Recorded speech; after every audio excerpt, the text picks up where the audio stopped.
Udyamam, sahasam, dhairyam, budhDhih, shakthih, parakramah. Shadethe, yathra, varthanthe, thathra, dhevah, sahaayakah. What does this mean, Amma? This is a very simple Subhashita which gives the basic work ethic.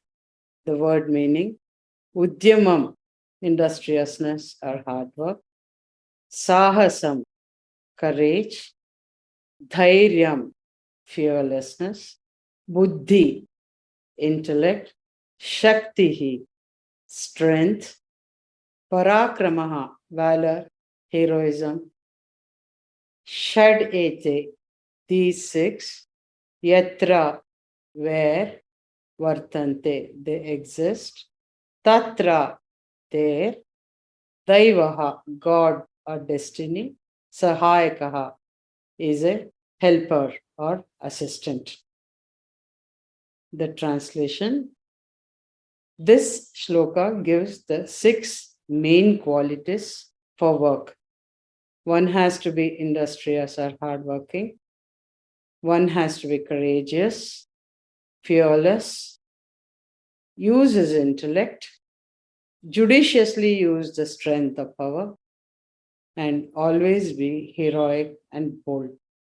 When these 6 qualities are exhibited by a person, it is as if the gods are all helping him or her.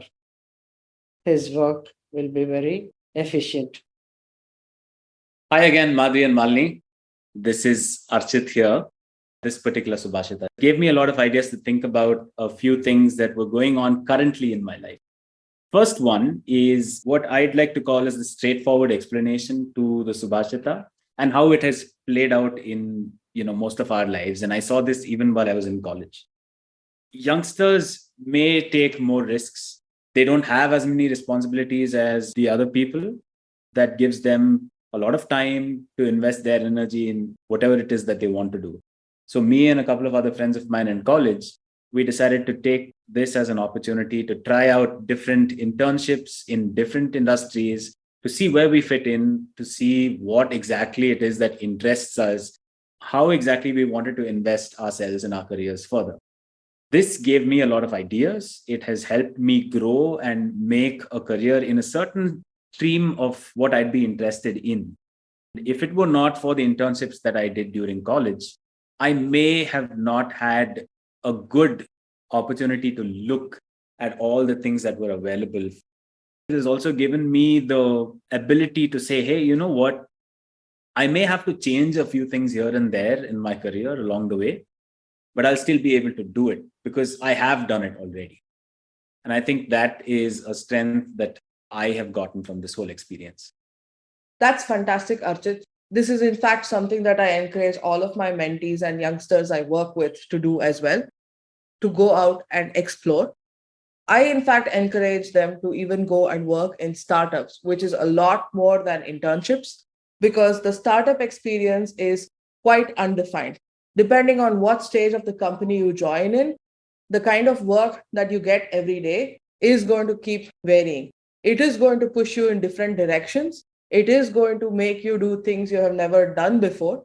But because there's nobody else to do it, you will have to rise up to the occasion and do it. I call this yuddha kale shastrabhyasa, in the sense that you are in the war and you're learning the craft as well as fighting the war. The war here is to survive, to make a success out of your startup. As someone in a startup, you also face rejection almost on a daily basis. You may pitch your idea or a product to a different investor or a different client and get rejected. Yet you have to come back, go to the next person and pitch the same idea, or tweak your idea and present it to the next person that you're going to meet. You have to do this with the same level of enthusiasm as though you're doing this for the first time, until something clicks or until you figure out a path that works. The startup experience encompasses all of these qualities. This Subhashita gives a very good work ethic idea. I have always been taught to view these 3 things. Imagine a square, time, effort, and money spent on the work form the three corners of the square. The result is the fourth. So when you view all these four aspects, you know the value of the work that you have done. Try to improve it every time. You spoke about time.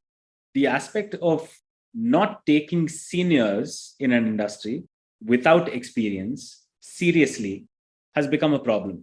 I'll give you an example. If there is a person who has been at a career for a while, let's say for 10 or 15 years, and if they decide to change their career along the way, they won't be taken as seriously as a person who is either a fresher or a person who's already been in that career line for all of these 15 years. Why does this happen? There are a few reasons. I'll bring in human biology over here. The fact that we have our prime years, which is pre-adolescence, where the maximum amount of gray matter area is growing in our brains, and the waning of that particular period. So anything that you do post-adolescence or right at the beginning of your adulthood is probably going to form the prime learning experience in your career, and it will define what you will go on to do ahead in life. Now, if for some reason you go ahead and you try something new, you won't be taken as seriously as a person who is either a fresher or a person who's already been there for a long time. This is a problem that I have observed not only in people that I work with, but also for myself. But over here, I'd like to ask a very important question. Does interest or passion or hard work and dedication trump skill? With all that we've been observing so far, the way industries are disappearing overnight and giving rise to many new different forms of work, we may have to face this question sooner than later. I feel this Subhashita encourages us to take risks. But let's talk about the people who don't want to take risks. They want to follow the beaten path. They may want to do exactly what their previous generation did. And they may believe that this is safe because it worked for their parents, their uncles, or people older than them. But that's not necessarily true. As times change, the economics and the way things work around us changed. For instance, in the previous generation, everybody believed real estate was a great investment and it made them a lot of money. But in our generation, among us millennials, this is not true because the economy is very different today. Even if we choose to follow what our parents did, that does not mean it's free of risks.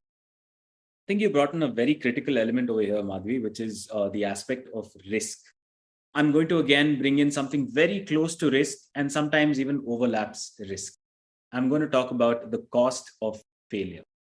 Sometimes for young people, the cost of failure is not too high because they have time on their side. If it is a time-bound project that a young person is working on, and if they don't sort of achieve it or they miss the mark, they have the ability to take it up again. Let's say a UPSC exam, or maybe it is your engineering entrance exams and such, examinations that we all have to undergo. Maybe you have one attempt, maybe you have a limited number of attempts for certain exams like this, but the cost of failure over here is not as much. However, when you are older, sometimes you may not have the ability to take these exams at all. If you want to even get on a certain career path, you may have already missed the opportunity to start from the beginning. The reality of the situation is that the way in which this particular Subhashita plays out in life may be a little different. The most we can do during our younger years, the better it will be for us. Recently, when I was speaking to my manager at work, he had something to say about sweating more during practice so that we can bleed less during war. And I think this makes a lot of sense because if we invest ourselves more into trying to find out as many different things as we can earlier, that gives us the time to explore and take our interests further into what we can and we have a passion for in our later years. In short, Udyamam, Sahasam, and Dhairyam mean different things at different stages in our lives. How we are brave enough to face a certain situation, how we are able to come out of that situation using our industriousness, and how we are constantly adding to the courage that we have by saying that, hey, you know what, I may not have done something new, but I have had changes before and I have had to adapt. And maybe that gives us the sahasam that's required for us to make that change that we really need to make. In India, Udyamam is most visible as Jugaad. Jugaad is a very innovative way of solving a very specific problem that you are faced with using the limited resources you have available over there. When you're trying to solve this problem, you're not thinking about how is this going to scale to hundreds, thousands, or millions. You're just trying to make your life easier. I think this is a fantastic example of Udyamam, and I'm really happy to see all the Jugaad around. A small, interesting story that highlights Udyamam, sahasam, Dhairyam, Parakramah, all the good qualities. This is about the lady bus conductor from Karnataka who delivered an Assamese young girl in her bus. When this conductor noticed that the girl was having labor pains, she asked the driver to take the bus to a side, got all the men out, put this girl on a 3-seater, and delivered her. This bus conductor had long back, maybe 20 years back, had a little experience in conducting deliveries. Her presence of mind, her sahasa, her dhairya, her parakramah, and her budhDhih all came into play here. And of course, the gods helped. The mother and baby were safe. When you spoke about Udyamam, what comes to mind is this book called The Fortune at the Bottom of the Pyramid by C.K. Prahlad. It's a very interesting book because it talks about India's unorganized sector. That is, people who are unregistered vendors, people that you see at traffic signals selling balloons or small items that you may need. The Bangalore Press calendar, for example, is sold at the beginning of the year or just at the close of the previous year. Now, the same person will be selling something completely different by the time it's Holi. A few months down the line, they will be selling small items related to the Ganesha festival. A couple of months later, they will be selling things that are relevant to Diwali. So this shows the industriousness of that same person who is able to sell a huge span of different items. They also have the ability to dock all of these in certain places. I'm not sure where they do it or how they do it, but they are doing it. And we see that in our daily lives because it's the same person at that same signal. So it shows the Udyamam of this person. It also tells us that if someone else is able to do it, then we also are capable of doing different things with our lives, adapting to the changes that are required to be made in our lives. When you think of shakthih and parakramah, the first thing that comes to mind is war and soldiers. And in India, the Paramveer Chakra is the highest military decoration awarded to our soldiers who have displayed lots of heroism in wars. Recently, on Netaji Subhash Chandra Bose's 126th birthday, Prime Minister Modi named 21 islands of Andaman and Nicobar after Paramveer Chakra awardees. Why Andamans? Because that's where Subhash Chandra Bose unfurled the national flag for the first time in 1943. Another quote that comes to mind is something that's there in a lot of our teenage angst songs that we listened to while we were growing up. Guys like Linkin Park or Coldplay will relate to this quite a lot. All of the fans will also definitely relate when I say that luck is the residue of hard work. The number of attempts that you make isn't going to matter. That one attempt that gives you the result and that changes your destiny is all that matters in the end. To achieve that, one must be persistent and one must show courage until they get that particular result. So when we say thathra dhevah sahaayakah, I can hear my mother's voice telling me that God helps those who help themselves. This Subhashita seems to be like an encouragement for people to go out, put themselves out there, push boundaries.